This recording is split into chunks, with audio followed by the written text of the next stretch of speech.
friends, I'm Amy and this is A-Star Reads, and it's time for a Sunday sum up and a really loud car driving by. There's always so many loud cars driving by. Okay, distracted.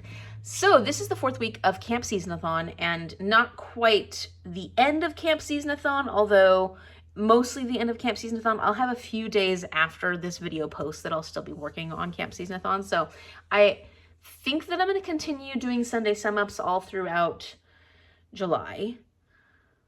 I think we'll have to see what happens while I'm in Spain and if that's a possibility. I think I'm gonna be pretty busy when we're in Spain. At least when I'm in Barcelona, I'll be pretty busy. So in Sevilla, a little less busy, probably just surviving the heat because it's gonna be like 110 degrees Fahrenheit for several of the days that I'm there. I don't think it gets down below 104 degrees while I'm there. So yeah, I don't know what I did to deserve this, but it's going to be a great time. And I'm so happy to get a chance to see my friends. And I haven't seen them since I was in Sevilla last time, which is 10 years ago. So I can't believe how fast time flies, but I'm really, really excited about my trip. So we'll be driving down to Seattle on Wednesday. Mom's going to drop me off and then I take off. Anyways, Camp Seasonathon, this wonderful seasonal readathon that I have been participating in quite a bit throughout the years because it's hosted by Melanie from Completely Melanie. They're our co-hosts, and this time around we've got Kimberly from Whimsical Narratives and Debbie from Book and Bujo. So I am on the purple team, and I just keep trying to get more points for my team. I just finished A Disappearance in Fiji by Nilima Rao, and I was able to submit points for this one for the forest. I went on a hike through the forest. And in this book, they actually do hike through the forest. So it worked out quite well. But I picked this prompt because it has palm trees on the cover. Because the forest prompt is trees on the cover.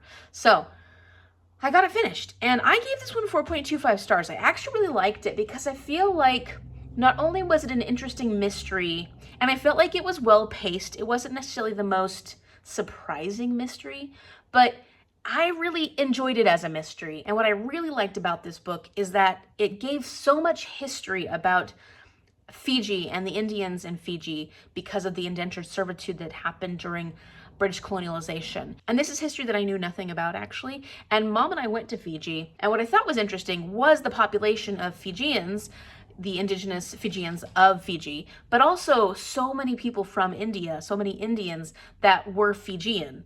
And that was a history that I never learned at the time, but I got the chance to learn all about it in this book. And it goes into quite a bit of detail. And the author at the end, who is Fijian Indian herself, although she grew up in Australia, but her family is all Indian from Fiji, she was trying to understand more about her heritage and her upbringing and what happened with her grandparents and great-grandparents and why they ended up in Fiji. And it led her through this history of indentured servitude, and she learned all about it and incorporated that into this book. And so I thought that that was really, really fascinating, getting to hear her perspective and why this was cathartic in many ways to understand more about her history, her heritage. And then, of course, how she was able to use the research that she was doing to create a mystery story, including characters and situations that were influenced by what she had read in her research. So ultimately, I liked her writing voice. I could see myself reading the next book in this series because I just enjoyed the characters. I enjoyed, well, I mean, there was some really difficult parts of this. There's so much racism happening in this book. It's very, very hard to just see the way that people are treated. It's horrifying. And that is tough. But that being said, historically, it was a reality at this time in Fiji, and especially during this time of British colonization. But I also felt like, for me, she delivered in the mystery part of it. I felt like that was a very interesting aspect to the story as well. And I kept wanting to find out what was going to happen next. If you ever have to read a book for a prompt that makes you read a book from Fiji, this is a really good option, and that is a really hard prompt. But that's what we had from TBR Trail. We had some tricky prompts last month. So this month, luckily, we just had our live show, and I will link that up here if you want to go check it out.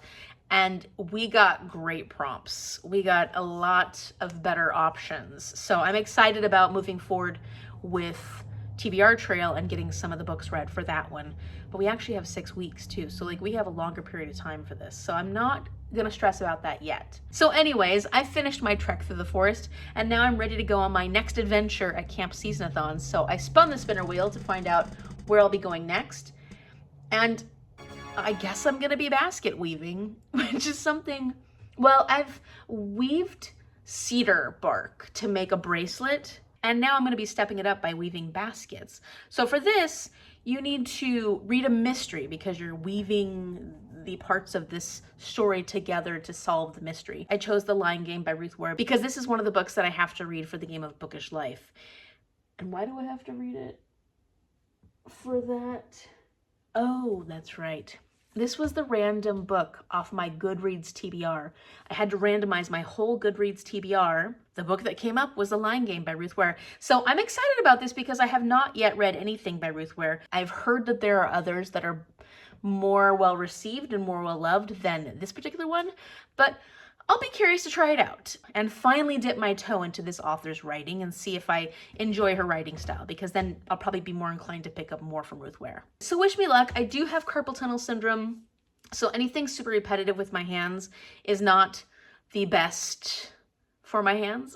I get flare-ups, so basket weaving is probably not something I would choose to do for a very long time, but maybe for a short while. It'll be a lot of fun, and it'll give me a new skill that I can use for short spurts. So aside from The Lying Game by Ruth Ware, I'm also currently listening to The Savior's Champion by Jenna Moreci, and I did finally make progress on that. So I know I've been saying, like in the last video, I don't think I made any progress whatsoever. This time around, I can say that I'm at 66%. I've been listening to it the last couple of times I've gone for a ride somewhere. So I feel good about that. I've got about 6.5 hours left. I'm enjoying it a lot. I actually am having a good time listening to this audiobook, and I feel like the audiobook is well done. The accents aren't great, but they're not so offensive that I'm like, oh, I can't stand, you know, sometimes certain audiobooks just don't work out well, but I'm enjoying the listening process of this. As far as the other books I've been wanting to continue on with, like The New Menopause and The Goldfinch, I'm not going to put any pressure on myself these next couple of days. I have got a giant packing list that I need to start working on implementing, and then going through the stuff that I need to do, washing clothes, start packing, seeing what I have, what I don't have that I need to go to the store and buy. Like, I've got a lot to do in the next 2 days because today's almost over. So yeah, I've got to get all that stuff done. And so I will give you an update when I have a little bit more to talk about, or I've made some progress on The Lying Game or something. When I have something to talk about, I'll be back. Okay, so Mom and I both finished our boat prompts. Mom just finished hers by reading The Ship of Shadows by Maria Kuzniar. It's a pretty middle grade book, and she liked it. And so we were ready to find out what our next summer book bingo prompt is going to be. So using the random number generator, we got number 6, and number 6 is 1, 2, 3, 4, 5, 6. Sweat. Which is something I will definitely be doing all next week in Sevilla. Oh, I should say this week because I'm leaving this week. When I was thinking about this, I was thinking about, like, you know, the fact that it's hot during the summer, you do a lot of sweating, do different activities that make you sweat, go places and you're sweating. Exercising makes you sweat during this time of the year. Also, I was thinking you could read a book that is like smutty. So you could read a smutty book. What other kind of book could you read for sweat? I'm thinking of a sports book. Oh, a sports There's book. all those sports. Like a sports romance or something like that? Yeah. Oh, clever. I didn't even think about that. Those guys sweat. So I gotta figure out if anything I'm gonna be reading soon will work for sweat. I am gonna be reading a romance soon. Yes. I know. Do I count just my sweating in Sevilla? Yeah, I would. I know. It's supposed to be too hot while I'm there. And actually I ended up getting an Airbnb instead of staying with my friends. And my friends are wonderful and I would love to stay with them, but knowing how hot it's gonna be for a week and not having air conditioning in the room that I'll be staying in, I just was like, so we're gonna see each other a ton. I'll spend a lot of time at their place. I'm just a little worried about how hot it's gonna be, and I live in Washington, so I'm not used to the heat anymore. My body doesn't handle it the same way. So at least I'll be able to cool off in the evenings when I go to sleep. So we are moving forward with sweat, which means that we will have 2 in this row, and we also have 2 in this row. So we're getting close to a bingo if we do either of those. Of course, we're randomizing it, so who knows when we'll get a bingo. Okay, our sugar snap peas are growing. Look at that. Isn't that cute? Here they are. sugar snap peas coming out of the flowers. So very, very exciting because we have, I mean, not a ton of flowers, but we got quite a few. Look at that. It's a baby. Okay, got myself some compression socks for the plane. So let's hope they do what they're supposed to do. My feet get super swollen on planes, so I think it's a little long, but socks are always like that on me where the heel is above my ankle. But aren't they cute? Okay, so I'm in the process of packing, and we actually got new luggage today. So nice. Here's the big one, and then we got a smaller one, and I was just trying to figure out if I actually need a big piece of luggage for my trip or a smaller one. I think I'm going to take the bigger one because I can put more in it. So far, I got some new shoes, some new flats. These are ugly, but they're great for wandering around, and except that my feet start smelling with these, but I'm taking them. And then these I just got as well, and they're cute little flats that are lightweight and will be comfortable. And then I love packing cubes, so I have this packing cube. It has most of my clothes in this one. I'm bringing a beach towel because we're going to be spending a lot of time at the beach. And then I've got another packing cube there. Oh, my new hat. Isn't that cute? Sorry, my bed's not made, so, but I got my new hat. Oops. And then just some toiletries and stuff that I purchased. I'll wear those on the plane. Did I show you my new fanny pack? I did, right? I showed you my new fanny pack. I got a fanny pack for the trip. Maybe I didn't. And a new little wallet to go inside the fanny pack because my wallet's too large for that. So I need to start actually putting all my toiletries together and my shoes and all that stuff into the suitcase to see. Yeah, I'm pretty sure I'm going to take the bigger one. I'm gone for 17 days now. I will have a washer at both places, but sometimes it's just convenient, especially because I'm bringing a lot of electronics, to have the bigger suitcase. All right, I got my nails done, and they're bright. They're super bright. I also got my toes done, pretty much the same color, a little different. So I've been getting a lot of stuff ready, doing my packing, figuring out what else I need. We have to hit the store and try and see if we can find some other things at Fred Meyer's. And then I'm gonna finish packing up tonight so that tomorrow morning we're gonna leave bright and early so that we can get some food. We wanted to hit the outlets on the way there because I wanted to get some flip-flops and see if I can find some good ones there. And then what else? Then we're gonna be at the airport. I'll be on the plane, and it'll be time for Spain. As far as my reading goes, I'm currently 20% of the way through The Lying Game by Ruth Ware. I was reading it a bit while we were at the nail salon and made a little bit of progress, but I'll probably be reading that mostly on the airplane. And I uploaded the second book in the Dungeon Crawler Carl series, so Carl's Doomsday Scenarios, the second book. I'm not going to start it though until I finish The Saber's Champion, so that'll be my next audiobook. I've got to finish planning, figuring out what exactly I know basically what I'm bringing, but like I still don't know what carry-on I want to bring. So I got to figure that out and just kind of see what I can pack into my luggage than what I need to bring with me on the plane. Okay, so it's 11 p.m. I'm officially done packing. So, you know, it took a while. I like did little bits here and there over the last few days, but tonight was the final push, and I got everything in my large suitcase. I took the large suitcase, and I'm bringing way too much stuff. Like, definitely bringing way too much stuff. But, you know, it's okay. Like, it's a little bit of extra stuff I won't have to buy while I'm there, and it's just gonna be what it is.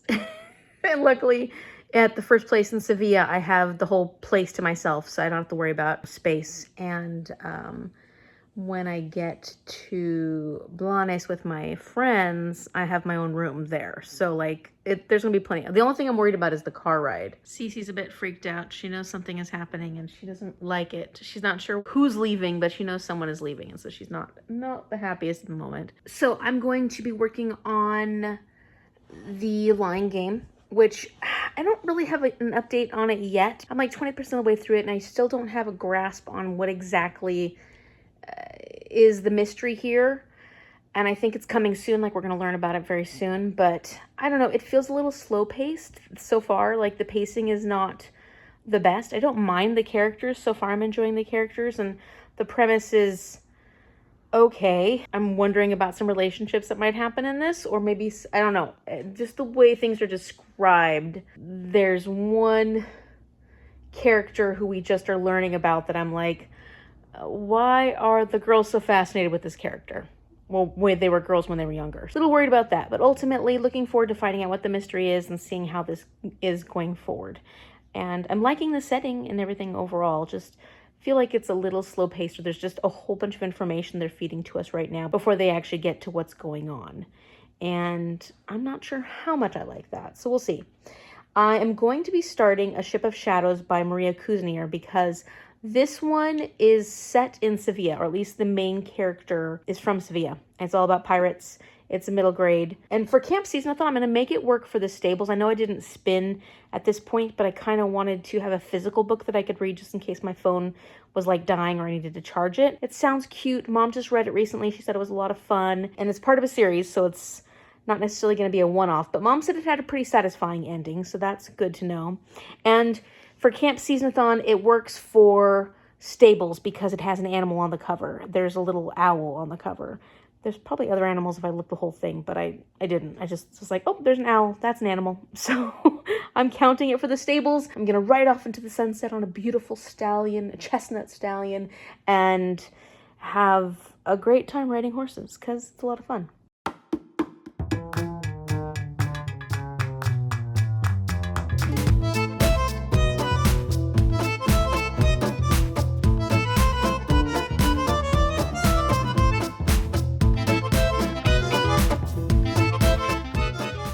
When it's 2 a.m. my time and I'm trying to stay awake because it's 11 a.m.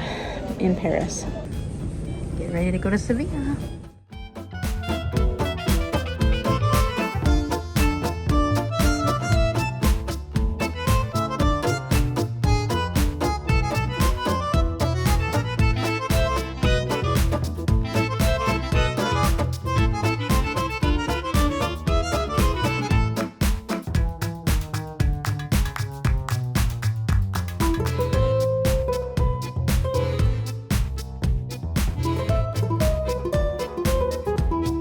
First meal in Sevilla, my friend's house.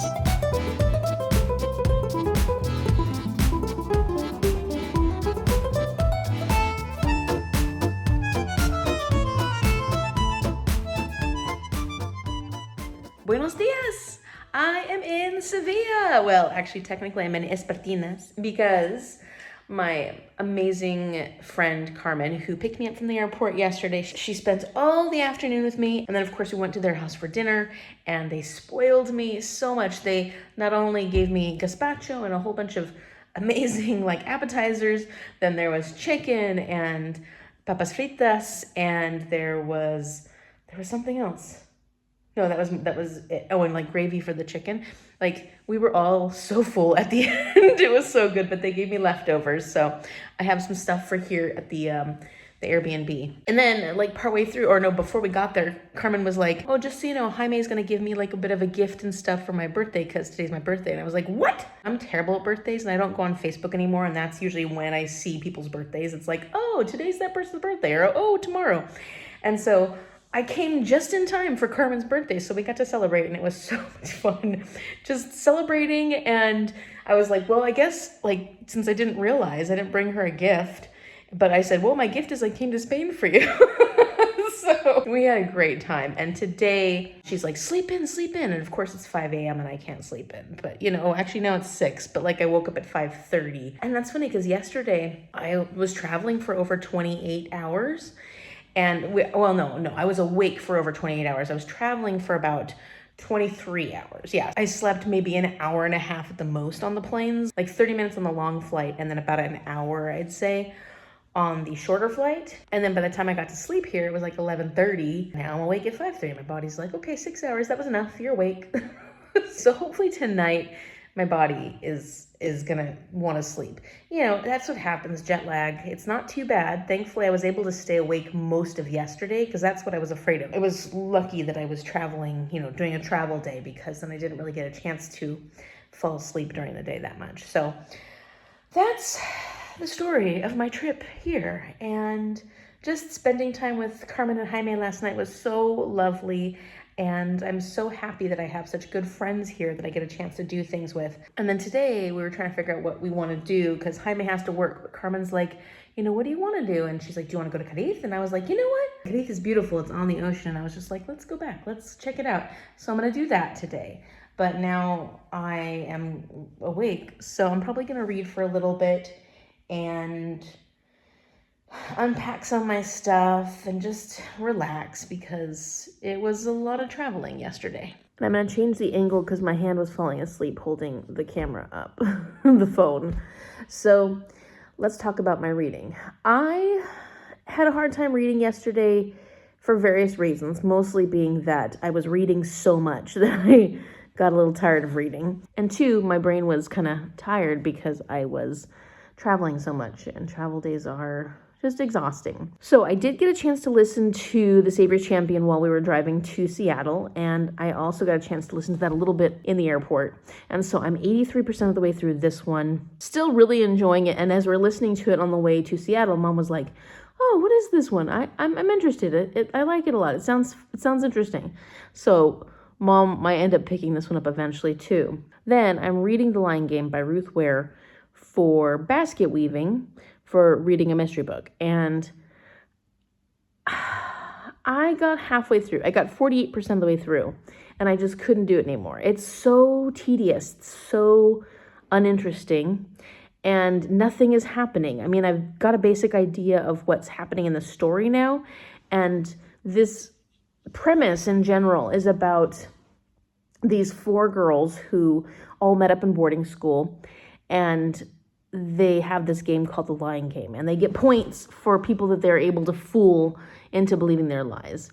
And, that's all well and good and fun, but there is this mystery surrounding the disappearance of one of the girls' fathers. Halfway through, I feel like we're slogging our way with just a whole bunch of unnecessary information, and maybe it will be necessary to the story in the long run, but it's just continuous. You're just in these people's situation, and it's not like they're unlikable. I wouldn't even say that they're unlikable characters. I would just say that I don't really care enough for what it is. There's not much of a plot, and even the premise seems very weak. And so I'm not going to hold it against Ruth Ware. I am interested in reading more from Ruth Ware, but this is really just difficult. It was just difficult for me to read. I got halfway through, and then I felt like I was forcing myself. And so I DNF'd. And for the game of Bookish Life, there's no punishment or anything like that. And so at least I gave it a good shot. I tried it, and I can get it off my TBR. That's what really matters. But for Camp Seasonathon, I don't think I can get my team points unless I at least read 50% of it. And I couldn't bring myself to do that. So I'm going to pick another book, another mystery book to read for this prompt. Then I had a hard time knowing what I wanted to read. And like I said, I wasn't feeling like reading because that was pretty much all I was doing. And because I think I was having a hard time with The Lying Game, it was probably like trying to throw me into a slump, and I didn't want to get slumpy. But I did start reading A Sign of Affection, and I don't know who the author is off the top of my head, so you'll see it here on the cover. This is a romantic YA manga. I think it's YA. It's high school, so it's definitely YA. And I was recommended this by one of you. Thank you so much for recommending this, because it has a deaf main character. And it's a nice, easy read, and that was what I was enjoying because I was reading this when I was in Paris. I had about a 6-hour layover, and I was exhausted. Like, I was trying to stay awake, and I did stay awake, but I was definitely doing some head jerking because I just had to sit there and wait. And this was a nice, easy read for while I was there. And I didn't finish it, but I got through a good portion of it. I think I got through like three-quarters of it. So this one's not going to take me very long to finish. This is obviously going to work for Herkyed because it has a main character who is deaf, and that's a big part of what this manga is all about. Then what did it work for when it came to Camp Seasonathon? The garden. So it works for the garden, which is to read a book that has a flower on the cover. So I was struggling in basket weaving class. I kind of thought this would be a difficult skill for me, and it turns out that halfway through the class, I just couldn't continue on. Now, I may try it again, but at the moment, I'm quitting the basket weaving class. And, I don't feel like a quitter. I've just got a lot of other things going on at camp that I really want to do.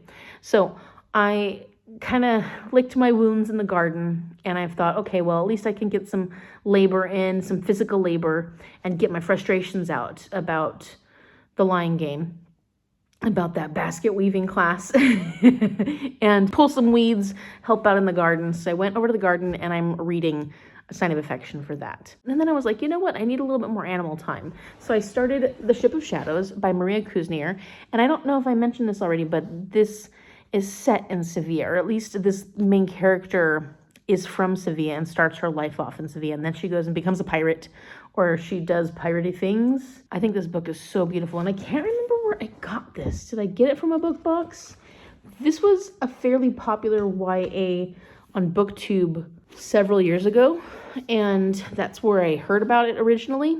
And I was like, you know what, I'm gonna start reading this. But of course, I didn't get very far because my brain has been tired. And last night when I got back here, I wasn't wired, but I needed a chance to let my brain get sleepy. And I read like a page, and I was luckily fell right to sleep. So at least I'm not dealing with like any kind of insomnia while I'm here, because you know, that can be hard. Jet lag can be real difficult sometimes. I think Mom was reading this for her book bingo prompt, the boat one. I was also thinking you might want a tour of my Airbnb. So I'll show it to you. Just know that I came in and I crashed.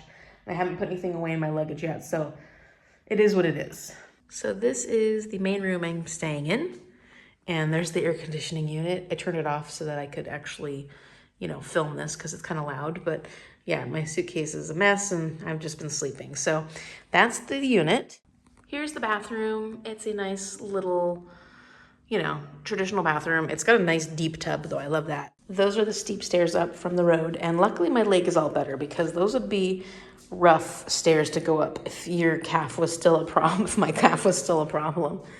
And then let's see. Let's get some light in here. Okay, so this is the kitchen area, and it does have a washer. I don't know where I dry things though, because I don't think this place has a patio. So I'm like, where do I dry things if I wash them? And then this is a living room, and then there's just a little small bedroom over, like a small, like, it's kind of, they've turned it into sort of a, another sleeping area. I don't know why that was hard. And then this is my view from this little patio. Not much of a view, but here's this other view from a different window with another air conditioning unit. Gotta love those air conditioning units. Although this one doesn't work quite as well, this one in here. And Espartinas in particular is not in Sevilla proper. It's probably about 17 to 18 minutes away driving distance, but my friends live close to here, or at least close enough that I kind of want to be like in between them and Sevilla, so that when I got a chance to visit them, I wasn't, you know, having to drive 30, 40 minutes to get to see them. So I picked like sort of a close in-between place so that I could have a decent place to stay, because it was hard to find something last minute that was well priced, and so that I could be near my friends. And this is another one of my views. Pretty. But then down there is just like a courtyard. Ugly. My friends gave me some of this leftover. It's like fish and red bell peppers and onions and some good Spanish bread. And it's like the perfect breakfast, although the only thing that's missing is coffee. I didn't pick up any coffee yet.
So the heat and the jet lag and most likely my time of the month coming soon to the theater near you wiped me out. So we were having a lovely time in Cadiz at first, but then I started getting more and more tired and sweaty. So sweaty, because we were going to go to the beach after we wandered around the city center. We hit the market, which I had been to with my classmates back when I was doing my study abroad. And then we had a really nice lunch, and after that we were wandering around. It was getting hotter because it was that time of day. And then I said, Carmen, would you mind if we just go back?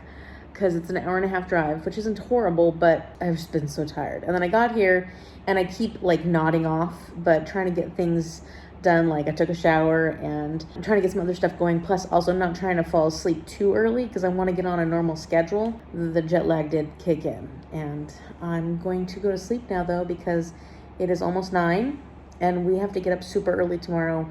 We're leaving at 7:30 to go to Portugal to go to the beach. So tomorrow we'll actually make it to the beach. Good morning. It's Saturday and I'm getting ready to go to the beach. So that should be it's going to be a hot day, but hopefully fun, and get some relief in the ocean. But last night I finished my jaunt in the garden by reading A Sign of Affection by this author here, which I unfortunately don't have my setup in front of me, my computer and stuff, so it's hard for me to remember what exactly is going on. I thought this was really cute. I'm going to give it 3.75 stars just because I felt like it was a little slow paced, and the actual storyline itself there wasn't that much there, but it was pretty cute. It was fairly insta-lovey for the girl, and so if you don't like insta-love, it might be a little difficult. It was just adorable and sweet, and you've got these two young high schoolers, one that seems very mysterious, finding interest in each other, and she's deaf and he is curious about her. So I thought it was really adorable, and I probably would continue on with this one. I'm not as excited to continue on with this one as I am with some other mangas that I'm interested in, but I'd like to check out the next one and see if it gets a little deeper content-wise, and that will also work for disability representation for her kids. So I've finished one of those 5 books so far. That's very exciting. And is there anything else? I already put the points in for Camp Seasonathon per purple team. Look, I'm even wearing my team color. I have started another manga because when I finished A Sign of Affection, there were some other manga suggestions after it, and one of them was called Sweat and Soap, and I'm like, oh, I've got to do the sweat prompt for my summer book bingo. And since this one had such a wacky premise, I was like, okay, I've got to try this out. So I don't remember the name of the author, but this is what it is. And this is definitely an older couple. They're in their early 20s, and this is office romance. The premise of this is that the girl has this sweat issue that she's had her whole life. So she struggles with the amount of sweat her body produces. And the guy works at this place that she works at. They create soaps and stuff like that. And she works in finance. He is one of the product developers. And and when he sees her, he doesn't see her. He sniffs her out. What's that smell? And then he can't stop sniffing her. He just it's pretty aggressive the way he just starts sniffing her, and he's like up in her business, sniffing the heck out of her. And he's like, oh my God, this is going to help me develop new smells because you smell so fantastic. You smell so amazing. And of course, she spent her whole life trying to hide her smell. And yeah, there's not a lot of consent there when it comes to his sniffing of her. It's almost like he can't control himself. He just has to sniff her, which is, that's a problem. They could have handled that better. But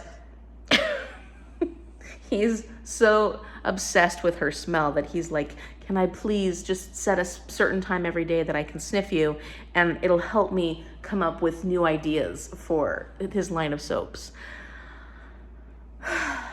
It's strange, but it's gonna work for the sweat prompt, and I like strange sometimes. So we'll see how this goes, and if I want to continue this particular manga.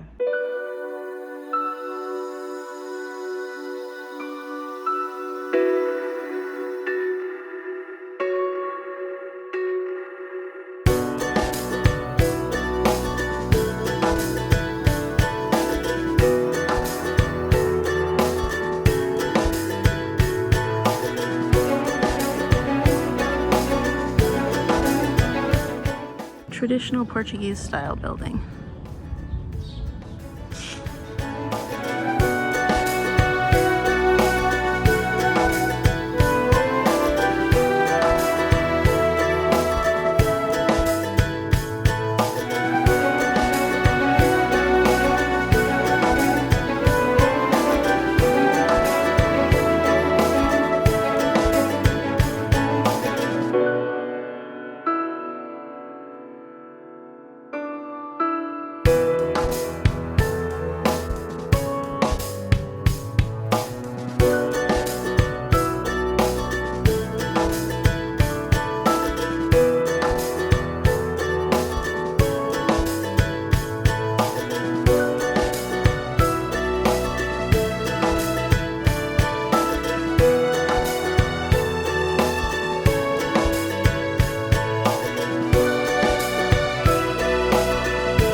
Good morning! It's Sunday and I am exhausted. I'm having a really good time.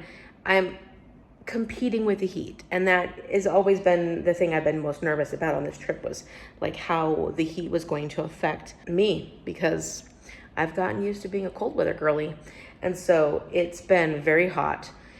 And luckily we've been doing things to try and beat the heat. So like yesterday we went to Portugal, we went to the Faro, which was this beautiful little city, and we wandered around. We went to the Chapel of Bones, which was fascinating. Sad to, really sad to think about, but it was an incredible little cathedral. And then we ate some really good food. Actually went to this traditional Portuguese place, and it was a really good meal. So that was lovely. And then we ended up, after wandering around Old Town for a while, and Old Town was beautiful too, we went to this one location where they had put up all the tile, the hand-painted tile from the bishop's home or something. I don't remember what it was exactly, but it was lovely going and seeing all the different tile work. It would have been fun to have had like a tour guide tell us about it. They had like a little thing you could pull up on your phone, so it'll tell you a little bit about it. But the tour guides would tell us the symbolism of everything, but we were having a good time trying to figure out the symbolism on our own. So it was a lot of fun. And then we ended up going out to the beach, out to Faro Beach, and that was perfect because I liked the beach a lot because the waves were really small and the water was pretty cold, which was necessary because it was really, really hot out there. And the beach gets deep pretty quickly, which was nice. So I just stayed out in the water and floated for a really long time, and then went and laid on the beach and read the book that I was reading, Sweat and Soap, Volume 1. This was for my sweat prompt. I finished this. I'm gonna be able to put my book there and highlight that in, and then I'll have another one completed. So Sweat and Soap, Volume 1 was I don't know if I talked about this already. Did I already talk about this? I chose it because it was a very interesting concept of... Did I talk about it already? I don't remember anything anymore. I'm in vacation mode. I'm like brain-wise, I'm in full vacation mode. It's about this guy that works in product development. He creates soaps. He's got a very, very strong sense of smells. People might call him a super smeller. And he finds himself incredibly attracted to the smell of one of the workers who's in finance at that place. And it started out very aggressive in the way that he was trying to smell her. And you're like, dude, okay, back off. That was definitely an issue, problematic, but it ended up being a lot sweeter and cuter than I thought it was going to be.